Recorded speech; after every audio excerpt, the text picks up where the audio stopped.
Dile a tu hermano que está a tu lado, a tu hermana, bienvenido a la casa de Dios. Y desde aquí quiero saludar a todas las preciosas madres. Feliz Día de la Madre a cada una de mis hermanas. Bendiciones. Y también a las que nos están viendo por las redes sociales. De verdad que es una alegría volver a verlos. Es una alegría poder volver a estar aquí en el púlpito todos juntos. Estamos alegres porque Dios sigue trayendo respuestas a nuestras vidas. Como iglesia seguimos desafiando. Me ha dado mucha alegría ver a mis hermanos tomando ese desafío de estar aquí adelante, de predicar, de poder desafiar en oración. Felicidades a mis hermanos que han tomado ese desafío. Hermano Arthur, felicidades. Amén, hermano Carlos, felicidades. Hermano Falco, felicidades, hermano. También para mi hermano Jairo, que hoy no nos puede acompañar, pero yo sé que verá esta transmisión. Felicidades. Eso es lo que Dios quiere, que se sigan levantando los obreros. Amén. Que la iglesia siga poniendo siempre de su parte para que podamos avanzar. Y si no hacemos eso, va a ser imposible que se lleve a cabo la evangelización mundial. Amén. Recuerden por qué hacemos esto. Siempre es para la evangelización mundial. Amén. Para eso es que salimos a predicar, para eso es que estamos aquí en la iglesia. Si no pudiéramos hacer eso, no se va a llevar a cabo la evangelización mundial. Pero una de las cosas que necesitamos entender y saber es cómo recibir respuestas. Es algo que está afectando a muchos creyentes el día de hoy. ¿Cómo puedo recibir respuestas? ¿Por qué? Porque como no recibo respuestas, como no hay una manera de recibir respuestas y no veo respuestas en mi vida, esto aflige al creyente, aflige el alma del creyente. Entonces el creyente empieza a desanimarse, no ve una respuesta en la iglesia, no ve una respuesta en su vida, no ve una respuesta en su trabajo, de repente no ve una respuesta con su matrimonio, no está viendo que algo realmente cambie. Entonces, ¿eso qué va a naturalmente pasar? Va a suceder que el creyente se desanime. Por eso hoy tenemos que ver cómo puedo yo realmente restaurar las respuestas en mi vida. Antes de eso, quiero llevarles a algo muy bonito. Ya hemos recibido la mejor respuesta. Amén. Jesús es el Cristo. Esa es nuestra mejor respuesta. Amén. Pero de eso, por supuesto, vivimos todos los días. Por supuesto, tenemos relaciones interpersonales con nuestros hermanos, con esposo, esposa, con los hijos. Y dentro de eso también van a venir conflictos, van a venir problemas también. Por eso, en esos problemas, debo entender lo que siempre confesamos: Jesús es la solución a todos los problemas. ¿Dónde experimento eso? Todos los días. Cuando viene ese tiempo de enfermedad, ¿qué experimento? Jesús es la solución a todos los problemas. Cuando tengo un conflicto en casa, en el matrimonio, con los hijos o de repente en la sociedad, ¿dónde experimento? Allí experimento que Jesús es la solución a todos los problemas. Hermanos, debemos tener un título de oración por la cual podemos orar todos los días de nuestras vidas. Es decir, ustedes siempre tienen algo en mente, ¿no es cierto? Algo siempre está en su mente. Ustedes de manera individual lo saben cuál es eso. Pero algo está allí siempre, algo están pensando siempre. Puede ser el trabajo, puede ser la economía, puede ser la salud, puede ser la familia, puede ser los hijos, pero algo siempre está allí. Ahora, hermanos, lo que deseo es que hagamos esto. Eso que siempre tengo en mi mente, tengo que convertirlo en un título de oración. En un título de oración. Y ahora, pastor, siempre estoy pensando, hablando acá a las remanentes, siempre estoy pensando en conocer a un integrante de BTS. Estoy pensando siempre, pastor, en poder ganar más dinero. Conseguir un trabajo que me pague bien a tal punto de que no tenga que ir a trabajar, sino de casa nomás puedo ganar el dinero, ¿no? Son cosas que están pensando allí. Yo sé, remanentes. Bueno, eso no. Ese tipo de oración tenemos que descartarlo y tenemos que decir: Señor, quiero conocer a Jesús más. Amén. Quiero conocer más a Jesús. ¿Por qué? Porque si conozco más a Jesús, ese encuentro con Jesús será mucho más precioso que cualquier otro encuentro en la tierra. ¿No? Si conozco a Jesús, va a suplir todas mis necesidades, va a llenarme tanto mi corazón que las cosas materiales de este mundo no me va a hacer falta. Es decir, lo tengo bien, si no lo tengo, también está bien. Todos los días tengo que estar pensando, Señor, ¿cómo hago para conocerte más? Señor, ¿cómo hago para yo profundizar mi relación contigo? ¿Cómo hago para que yo realmente pueda llegar a conocerte a tal magnitud de que otros puedan ver de que tú estás conmigo? ¿Me estoy dejando entender? O sea, a tal punto llego a conocer a Jesús que otros ven en mí, oye, tú tienes a Jesús, tú realmente eres llamado cristiano. La iglesia primitiva, en el texto que hemos leído hoy, dice que fueron llamados cristianos por primera vez.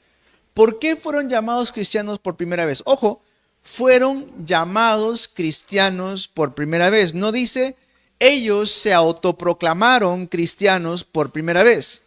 Dice, fueron llamados cristianos por primera vez. ¿Por qué? Porque demostraban ser cristianos. Entonces los que los veían de afuera decían, ah, ahí vienen los cristianos. ¿Por qué? Porque reflejaban Cristo. No es que ellos decían, oye, por si acaso yo soy cristiano, ¿ah? No, sino que otros veían en ellos ¿a quién? A Cristo. Entonces, mi título de oración siempre debe ser, Señor, ¿cómo hago para que otros puedan ver Cristo en mí? ¿Cómo hago para que pueda disfrutar más de mi relación contigo? En tiempos de crisis, ¿qué es lo que comúnmente sucede? ¿Cómo muchos han llegado a la iglesia en tiempos de crisis? De repente sucedió un evento fuerte en casa y entonces vienen a iglesia para poder recibir una respuesta. Está bien eso, ¿no es cierto? Reciben una respuesta. De repente ustedes estaban alejándose de Dios y de momento a otro algo fuerte pasa y eso hace que se acerquen a Dios. Muy bien, eso tiene que pasar. Pero el problema es que en estos tiempos los creyentes pierden fuerza por cosas insignificantes.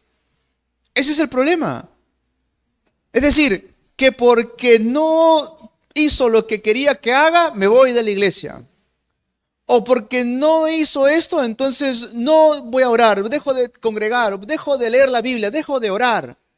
Por cosas muy pequeñas, estamos cortando nuestra relación con Dios. A eso me refiero. Por cosas muy pequeñas, cortamos nuestra relación con Dios. Por conflictos muy pequeños, que no son conflictos fuertes ni grandes. ¿Saben qué eran conflictos grandes? La hambruna que había allí. Eso fue un conflicto grande. Una hambruna mundial. Eso es un conflicto mayor. Pero por conflictos menores estamos perdiendo las mejores bendiciones de Dios. Hermanos, tenemos que hoy recapacitar y poder meditar en esta palabra. ¿Por qué tengo que yo estar siempre perdiendo la bendición de Dios por cosas menores? No debo hacer eso. Miren, hemos leído hoy Hechos 11 del 19 al 30, pero si ustedes leen el capítulo 11 a un inicio, había pasado un conflicto dentro de la iglesia. ¿Saben por qué era el conflicto? Les cuento. Pedro había ido a evangelizar a alguien que no era judío, era de otro pueblo, un gentil. ¿Ah? Fue a su casa y en ese lugar recibe el Espíritu Santo. Esta persona fue bautizado, recibió el Evangelio.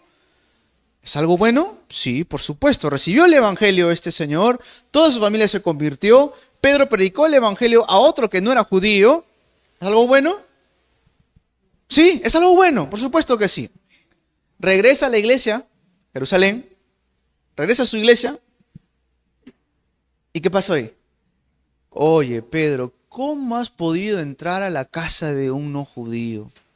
¿Cómo te atreves tú a entrar a la casa de uno que no es de nuestro pueblo, Pedro? ¿Ah? En vez de haber dicho, oye, Pedro, ¿recibieron el Espíritu Santo? Sí, gloria a Dios, se han bautizado, se han convertido, han podido creer en Cristo.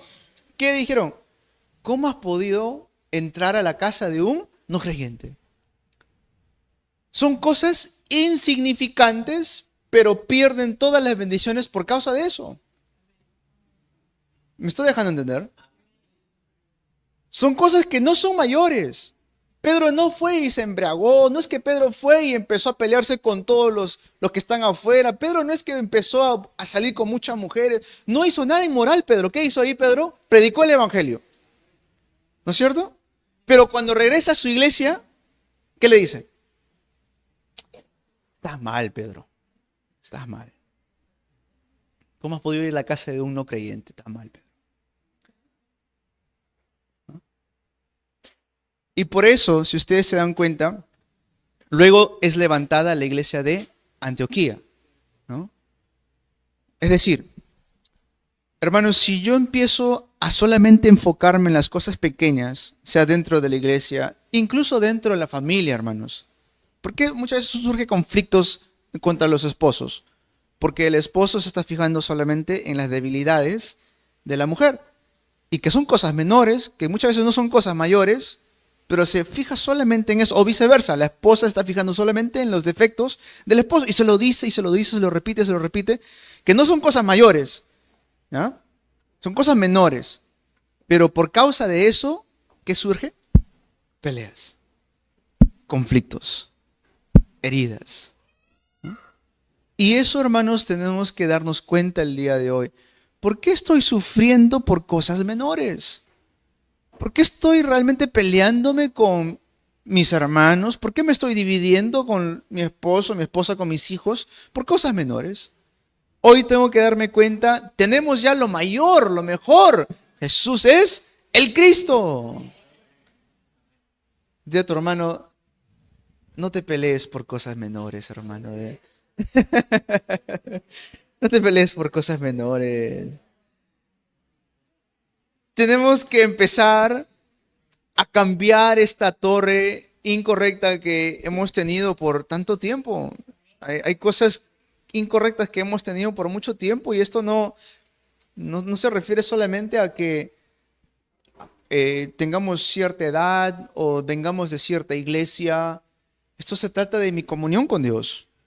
Amén, mi comunión con Dios. Eso es lo más importante. Ustedes ven, yo no soy mucho de criticar a una denominación, no me gusta eso. Porque delante de Dios, Dios tiene solamente una iglesia, ¿no es cierto? Pero lo que sí veo es, y sí me interesa es, cuánta comunión con Dios tiene. Eso es muy importante. Porque digamos que viene alguien que tiene teología, bachiller, teología, maestría, teología, doctorado, honoris causa, todo esto tiene, pero no tiene comunión con Dios. ¿Qué puede predicar? Elías y Eliseo. ¿Recuerdan cómo Elías llama a Eliseo? ¿Qué estaba haciendo Eliseo cuando lo llamó? Estaba en su chacra. Estaba con sus animales, ahí trabajando la tierra.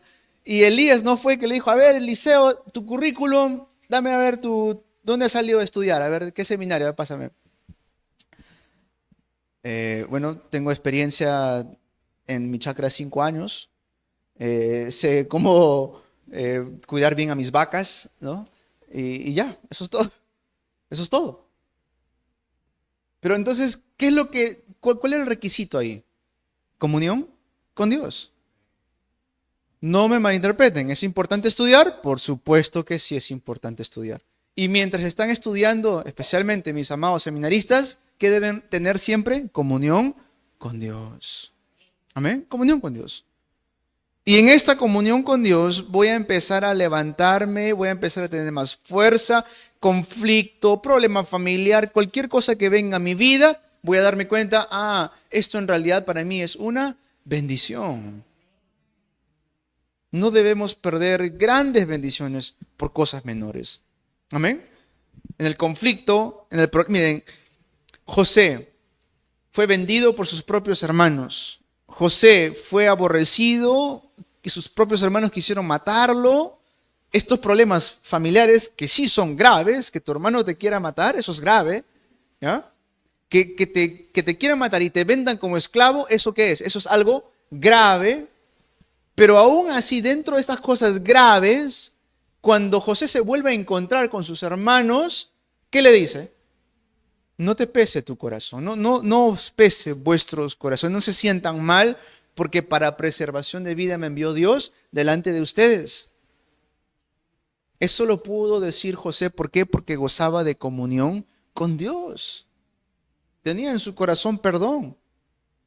Eso es grave, hermanos, que sus propios hermanos de sangre lo quisieron matar. Eso es algo grave. Una cosa es una pelea entre hermanos, que eso lo tiene cualquiera, ¿no? Entre hermanos, a veces uno tiene una pelea, pero luego al día siguiente se amistan. Eso es algo normal. Pero que tu propio hermano te quiera asesinar, eso es algo mayor. Y aún así, con cosas mayores, José no perdió su bendición. Dios lo levantó como gobernador de Egipto. Amén. Hermanos, igual fue con David. David también tuvo problemas de familia, claro que sí. Pero dentro de eso todo se convierte como una plataforma. ¿Por qué? ¿Por qué creen que David pudo confesar en el Salmo 23, Jehová es mi pastor, nada me faltará? ¿Cómo pudo confesar esto David? Porque gozaba de comunión con Dios. Estaba ahí en la torre de Dios. Él subía y bajaba, caminaba, adornaba esa torre que Dios había levantado en él. A eso me refiero, hermanos. Todos los días tenemos que empezar a levantar esa torre de Dios en nuestro corazón. Amén. Pero tengan cuidado, porque por causa de otras cosas es que no se está cumpliendo la evangelización mundial. No cometamos ese error. No podemos quedarnos con cosas menores por cosas materiales. Miren los 3 amigos de Daniel, Sadrac, Mesac y Abednego. ¿Lo iban a meter al horno de fuego? ¿Eso es algo mayor? Por supuesto que sí. Estaba en riesgo sus propias vidas. ¿Ah? Y en ese momento ellos no se quejaron con Dios. No dijeron, Señor, ya ves, nosotros te adoramos, te clamamos o leemos palabra y ahora nos quieren meter al horno de fuego. Una cosa es que te maten de manera inmediata, que no sientas dolor. Otra cosa es que te quemes. Es un sufrimiento fuerte eso. Y en ningún momento ellos dijeron algo en contra de Dios. Más bien dijeron, Rey, si quieres meternos al horno, hazlo. Pero no nos vamos a arrodillar ante esa idolatría. Eso es tener una torre absoluta de Dios. ¿Qué es lo que estoy realmente construyendo en mí? Tengamos cuidado, de repente estoy construyendo una torre incorrecta. Una torre de heridas, una torre de emociones, una torre de sentimientos, que no está mal, pero no es la torre absoluta de Dios. Una torre de sentimientos, eso se puede derrumbar en cualquier momento.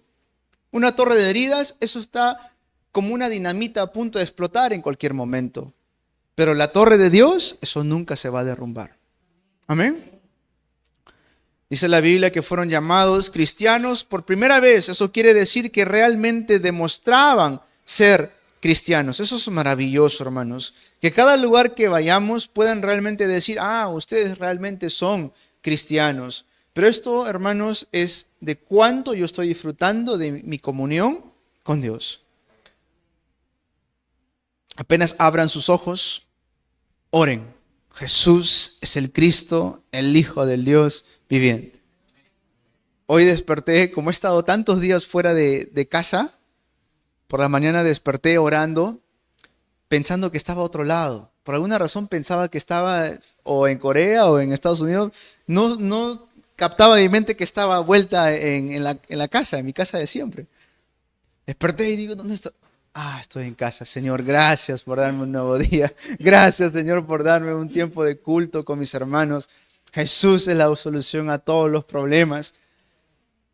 Apenas uno despierte, empieza a confesar bendición. Amén. Apenas uno despierte, empieza a confesar que Jesús es la solución a todos los problemas. Amén. Con lo que Dios ya me ha dado, empiezo a levantar esta torre de Dios dentro de mí. No hace falta que esté yo afligido por otras cosas. Simplemente tengo que aferrarme a lo que Dios ya me ha dado. Amén.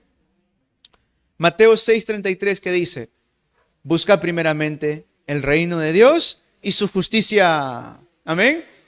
Ojo con esto. Ahorita terminamos el texto. Buscad primeramente el reino de Dios y su justicia. Ok. Nuevamente, buscad primeramente el reino de Dios y su justicia. Muy bien. ¿Y después qué dice? Y el resto o todo lo demás será añadido. Amén.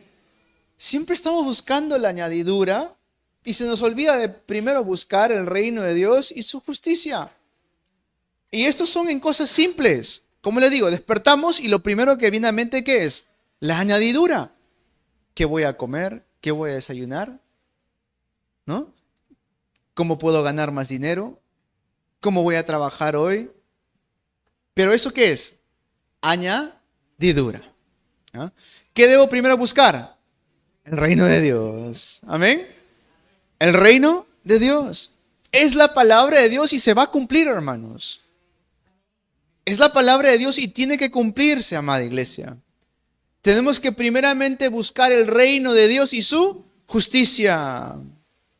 Hermanos, si yo no tengo esto, voy a empezar a sufrir, voy a empezar a quejarme, voy a empezar a transformarme en una persona que solamente vive con las heridas de los demás y con las heridas de uno mismo. ¿Por qué creen que Jesús llamó a sus discípulos y en el Monte Olivar, cuánto tiempo le explicó el reino de Dios? 40 días. Esto no es algo común. Jesús no es que lo dijo de pasadita por allí, no. Él dijo, 40 días vamos a agarrar, vamos a concentrarnos y vamos a hablar acerca de ¿qué? Del reino de Dios. Amén. Tan importante es esto que podamos disfrutar del reino de Dios en nuestras vidas. El último día que Jesús estuvo acá, habló acerca del reino de Dios por 40 días. Y esto es lo que nosotros necesitamos. Tenemos que cambiar a tal punto que realmente digan, tú eres un cristiano. Amén. Miren a Rahab. ¿Se acuerdan de Rahab? El pueblo de Israel se estaba preparando para entrar a la tierra de Canaán. Pero antes de entrar, con un poco de incredulidad ellos envían espías, ¿no? 2 espías. De estos 2 espías o los espías que van, algunos llegan a la casa de Rahab. Rahab era una prostituta en la ciudad de Canaán, ¿sí? Era una mujer que se vendía, su cuerpo lo vendía. Pero, ¿qué sucede cuando Rahab se encuentra con estos espías? ¿Recuerdan lo que ella dice? Ustedes son del pueblo de Israel. Hemos oído de las maravillas que Dios está haciendo con ustedes. ¿Y qué hizo Rahab? Rahab escondió a estos espías. Se arriesgó ella misma, puso en riesgo su propia vida para poder esconder a los espías.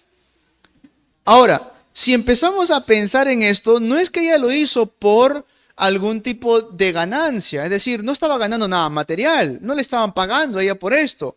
¿Por qué? ¿Por qué hizo esto Rahab? Porque vio las señales de Dios. He visto y hemos escuchado lo que Dios está haciendo en sus vidas.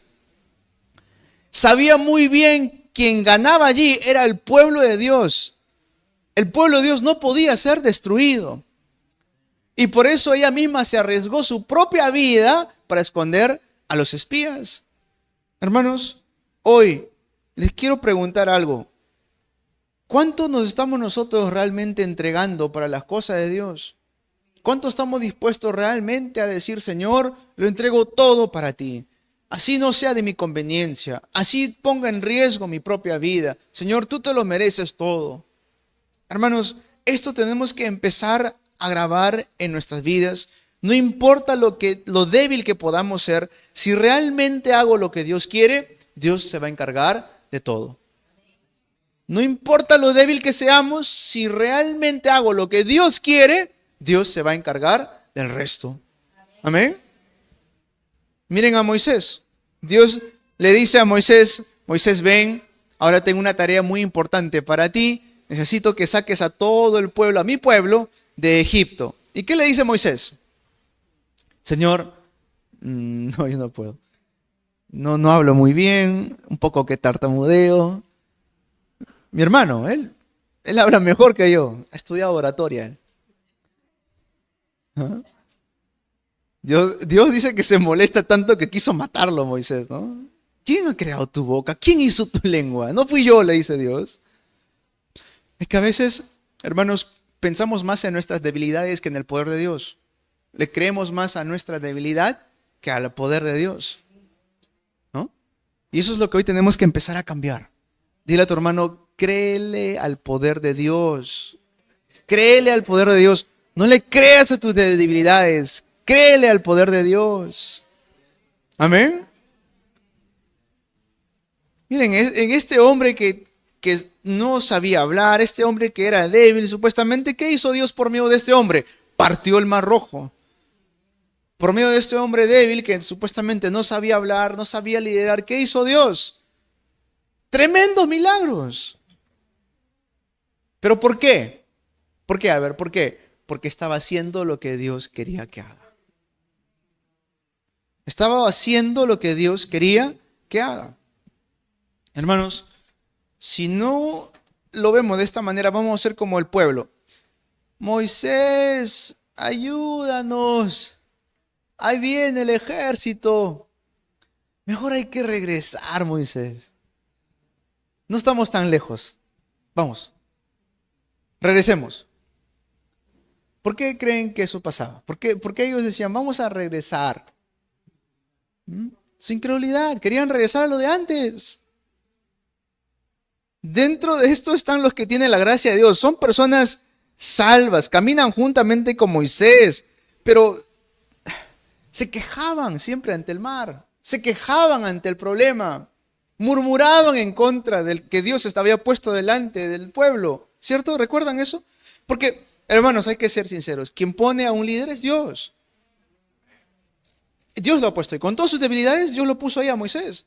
Y cuando su hermana Miriam y Aarón empezaron a murmurar en contra de él, murmuraban. ¿Qué hizo Dios? Vengan, ellos dos, tráiganmoslos para acá. Es que, hermanos, vemos la debilidad de la persona, pero no sabemos si Dios lo ha llamado. Si Dios lo ha llamado, nadie lo detiene. Y si está haciendo lo que Dios quiere que haga, ¿qué podemos hacer nosotros? Tenemos que empezar a entender, hermanos, no importa lo débil que soy, si estoy haciendo lo que Dios quiere que haga, Dios me va a respaldar. Amén. Si estoy haciendo lo que Dios quiere que haga, Dios realmente va a obrar en mi vida. No podemos ser como el pueblo incrédulo. No importa que me salves, regrésame a lo que tenía antes. No. Tengo que empezar a aferrarme a lo que Dios me ha entregado hoy. Amén. En otras palabras, miren a Josué, a Caleb, a Rahab. Ellos entraron a la tierra prometida. De todos los que salieron de Egipto, los únicos que entraron a la tierra prometida, Josué, Caleb, Rahab. Nadie más. Bueno, Rahab ya estaba ahí, pero Josué y Caleb entraron. Ni Moisés entró, hermanos, imagínense. Entonces, la iglesia de Antioquía realmente abrió las puertas para las misiones mundiales. La iglesia Unánimes va a abrir las puertas para las misiones mundiales. Amén. Las iglesias de Dios a nivel mundial tienen que hacer lo que Dios quiere que hagan. Amén. Pero ¿qué tengo que hacer? Tengo que levantar una torre dentro de mí. Esta torre que cambia por completo mi destino. Esta torre que completamente cambia mi destino. Hermanos, piensen un poco en esa palabra, destino. ¿Qué es eso? Algunos dicen, yo no creo en destino, yo creo en lo que yo puedo construir. Si tengo fuerza, si tengo capacidad, tengo habilidad, intelecto, puedo construir mi propio camino. La verdad que no funciona así. ¿Por qué? Cuando hablamos de destino, estamos hablando cuando la persona está separada de Dios, por muy hábil, por muy fuerte, por muy saludable, por muy pudiente que pueda ser, si está separado de Dios, el destino que tiene que es el infierno. Porque está separado de Dios. Cuando hablamos de cambiar la torre que está en mí, que cambia mi destino, si yo soy salvo, entonces ya ha cambiado mi destino. Si tengo a Cristo en mi vida, yo soy un hijo de Dios. Dentro de esto, hermanos, yo les pido a ustedes, seamos usados por Dios como discípulos. Amén. No seamos como el pueblo de Egipto, que por supuesto fueron salvos, pero pasaron toda su vida y los 40 años en el desierto, caminando, sufriendo, quejándose. Ese es el pueblo que no debemos ser. Amén. Tenemos que ser los discípulos que salen y abren las puertas para las misiones mundiales. Es que soy débil. Sí, en mi debilidad se perfecciona el poder de Cristo. Dice el texto de hoy, los que fueron esparcidos por causa de la persecución de Esteban, porque dice que Esteban durmió. ¿Ya? Es decir, no fue el final, solamente es el comienzo. Incluso la muerte de Esteban no era el final, solamente era el comienzo. Pablo estaba en ese lugar. Allí estaba Pablo presente cuando Esteban estaba siendo apedreado. Y allí fue donde se levantó una torre que cambió el destino del mundo entero. Imagínense, hasta ese punto solamente se reunían en Jerusalén y en Judea. ¿Ya?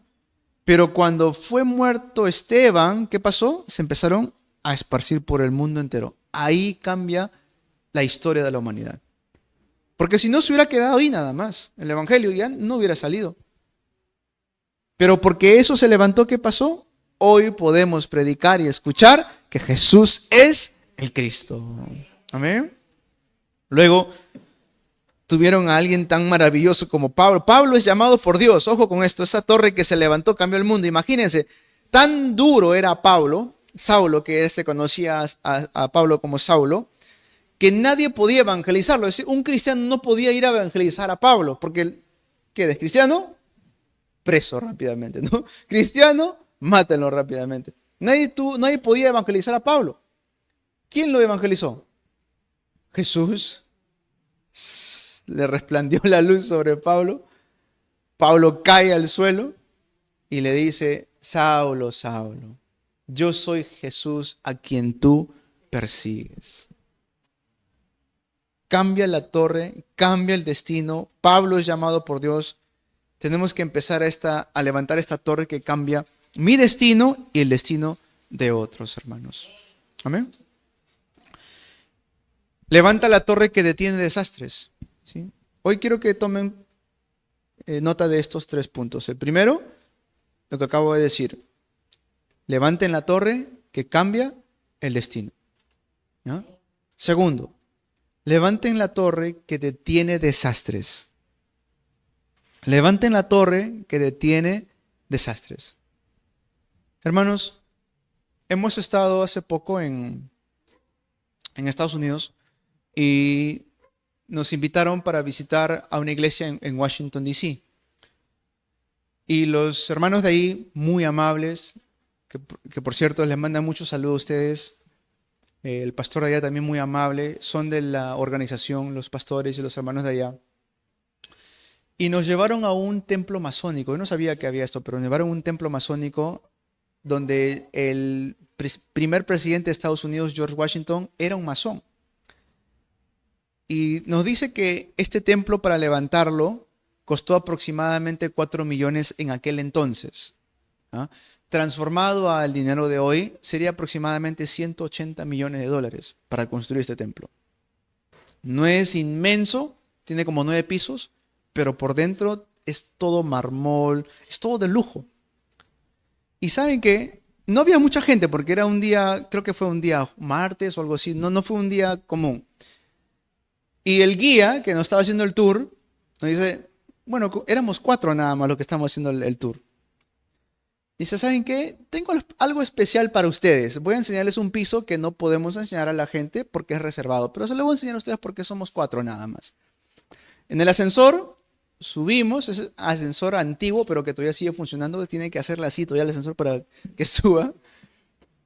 Al 7º piso abren, después le voy a mandar fotos, y es un templo. O sea, es un salón de culto, donde tienen la imagen de Jesús, tienen la imagen de la crucifixión, tienen la imagen de Jesús en el huerto de Getsemaní, muy bonito, todo muy, de manera artística, muy precioso. Y yo le pregunto, pero no entiendo, le dije, ¿por qué está esto tan cristiano? Le dije, porque normalmente para ser un masón, dicen ellos, que necesitas creer en un ser superior. No importa sea Jesús, sea Mahoma, sea lo que sea, pero tienes que creer en un ser superior, dicen ellos. Pero este piso está reservado únicamente para los masones cristianos que vienen y dan culto allí. Y miren, no les miento, tienen una Biblia y que dice Biblia cristiana masónica o Santa Biblia masónica. Uno dice, si no conoce las cosas espirituales, uno dice, oh, qué bueno, ¿no? Pero en realidad, ¿qué están haciendo?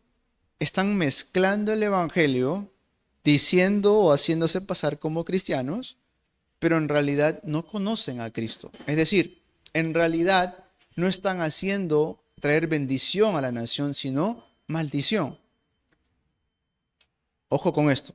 Yo sé que son palabras fuertes, pero quiero explicar por qué. Cuando uno sale de estas ciudades, ¿saben lo que más está afligiendo a Estados Unidos ahora? Son los problemas mentales y las drogadicciones. ¿No es cierto? Acá está una remanente que estudia en Estados Unidos. Es así. Está afectando. Sales y lo primero que hueles es olor a ustedes saben qué, ¿no? A las drogas. Sales y ves gente manejando, pero gente así manejando desesperada. Y uno dice, acá en Perú es terrible manejar por el tráfico, porque la gente se mete, todo. Pero dicen, en Estados Unidos no hay eso, pero lo que da más miedo es que la gente, como está drogada, maneja así y por eso surgen accidentes terribles. O sea, ¿qué está pasando ahora? Están levantándose estos desastres. ¿Por qué? Porque no han tomado un evangelio puro. Hoy tenemos que darnos cuenta, mi evangelio tiene que ser el evangelio puro. ¿Y cómo sé que es un evangelio puro? Pues busca en la Biblia, Mateo 16, de 13 al 20, dice, Jesús es el Cristo, el Hijo del Dios viviente. Sobre esta roca edificaré mi iglesia. Las puertas del Hades no prevalecerán. A ti te doy la llave del reino de los cielos. Todo lo que ates en la tierra será desatado en los cielos. Todo lo que desates en la tierra será desatado en los cielos. No hay evangelio más poderoso que este. Amén. No hay. Pablo decía, no hay otro evangelio. No lo hay. Hoy tenemos que levantar esta torre que detiene los desastres.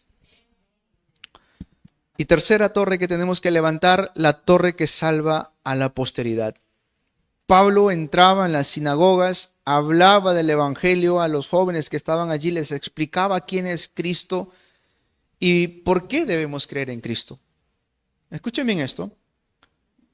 Pablo les explicaba quién es Cristo y por qué tenemos que creer en Cristo. No es que simplemente le decía, cree en Cristo. Por supuesto, tenemos que creer en Cristo. Pero para poder creer en Cristo, ¿qué debo hacer? Saber quién es Cristo y por qué tengo que creer en Cristo. Esto lo explicó en Tesalónica, por qué Cristo tuvo que morir, por qué Cristo tuvo que resucitar. Y cada sábado entraba a las sinagogas para predicar el evangelio a la posteridad.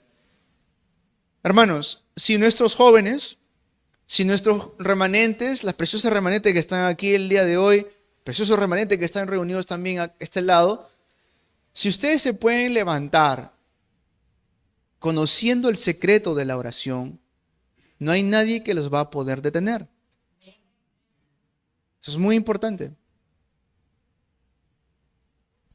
No podemos solamente enviar a nuestros hijos afuera y decir, bueno, ya él aprenderá, él crecerá. Antes de hacer eso, enseñarles qué es la oración en el nombre de Jesucristo. Amén. ¿Qué es la oración en el nombre de Jesucristo? No podemos conocer a Jesús solamente como un profeta más. Jesús es el verdadero profeta. No podemos creer en Jesús como solamente un hacedor de milagros. No, Jesús es el verdadero sacerdote. No podemos conocer a Jesús como Jeremías o Juan el Bautista. Tenemos que conocer a Jesús como verdadero Rey. Que Él realmente es la solución a todos los problemas. Hermanos, la única manera que se derrumban las tinieblas es por el nombre de Jesucristo. No hay otra manera.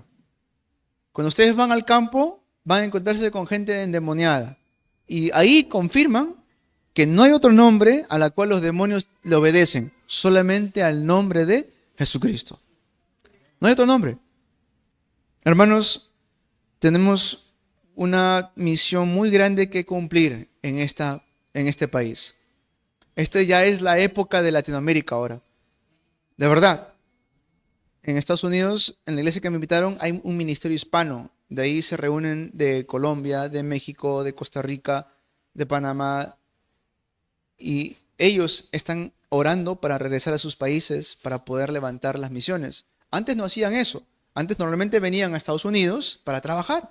Y si tú le decías, ¿te quieres regresar? No, gracias. Pero ahora, ¿cuánto ha cambiado Dios el pensamiento, el corazón de las personas que están entrenándose para qué? Para regresar a sus países para predicar el evangelio. Tenemos un campo tan grande, hermanos. Amén. Tenemos un campo tan grande. ¿Cuántos habitantes somos en Lima? Como aproximadamente 10 millones aquí en Lima. En todo el Perú somos 34 millones aproximadamente. Tenemos una misión muy grande. Amén. Estuvimos compartiendo este año con algunos hermanos de la India, allá en la conferencia mundial. Y compartíamos y me decía el pastor que tiene una iglesia grande allá, me decía que en la India solamente son como 3% nomás de cristianos. ¿No? 3%. Y yo pensé, 3% es poco, ¿no? Pero ahora, ¿saben cuánto es la población de la India? Pasa el 1.400 millones aproximadamente. 1.400 millones de personas. Ahora saquen el 3% de eso. Son bastantes cristianos. Bastante. En Perú podemos ser de repente 34 millones y podemos de repente llegar a los 14%, pero no alcanzamos el 3% de la India. Me decía, vengan a India. Nos decían, vengan los pastores que estamos ahí, vengan a India a hacer misiones. Necesitamos personas que vengan a hacer misiones a la India. Hermanos, nuestros remanentes están estudiando idiomas y que sigan aprendiendo más idiomas porque ellos van a ser las puertas para el mundo. De Latinoamérica se van a levantar misioneros a nivel mundial. Amén. De Latinoamérica se van a levantar misioneros a nivel mundial. Por eso, desde ahora, ¿qué tengo que hacer? Empezar a cambiar esa torre incorrecta en mí. No me puedo perder de las grandes bendiciones de Dios por cosas menores. Amén. Por cosas menores. Esas cosas menores van a pasar siempre. Toda la vida van a pasar cosas menores. Toda la vida. Y entonces, pastor, por las cosas mayores sí. No. Vean ustedes, le acabo de dar ejemplos. José, David, Sadrach, Mesac, Abednego, Rahab. Todos ellos pasaron cosas mayores y aún así no perdieron su misión. Hermano, dile a tu hermano Gustavo, no pierdas tu misión, hermano. No pierdas tu misión. Si nos levantamos de esta manera, vamos a poder restaurar todo. La iglesia de Antioquía tuvo tanta economía que podía ayudar a otras iglesias en tiempo de hambruna. La iglesia de Antioquía levantó las misiones, levantó la economía de misiones, levantó la economía de los remanentes. Hoy celebramos el Día de la Madre. Tomen su rol de madres y graben el evangelio en el corazón de los remanentes. Tomen a Jocabed como ejemplo. Jocabed que grabó el evangelio tan profundamente en el corazón de Moisés. Graben el evangelio en los remanentes. Como Ruth, que no dejó a Noemí. ¿Por qué? Porque Noemí grabó el evangelio en ella. Realmente hizo ese papel de madre. Y asegurar su futuro. De eso vamos a hablar en el último mensaje. Remanentes, aprendan a orar. Vamos a todo este tiempo a estar aprendiendo a orar. Amén. Oración 777. Oración 393. Es el número de teléfono del reino. ¿Ah? ¿Quiere comunicarse con el reino? Ahí marcan 393-777. Está. Vamos a orar. Amado Dios, queremos darte gracias por darnos tu mensaje, esta palabra que hoy has preparado para nosotros. Pedimos que este evangelio se grabe tanto en nuestras vidas que cuando salgamos los demás puedan decir que realmente somos cristianos. Ayúdanos a traerte honra y gloria a tu nombre.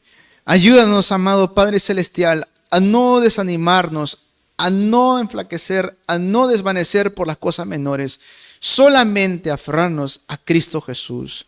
Sea lo que sea que venga en nuestras vidas, ayúdanos a entender que tenemos la mejor respuesta. En el nombre de Jesús te oramos. Amén.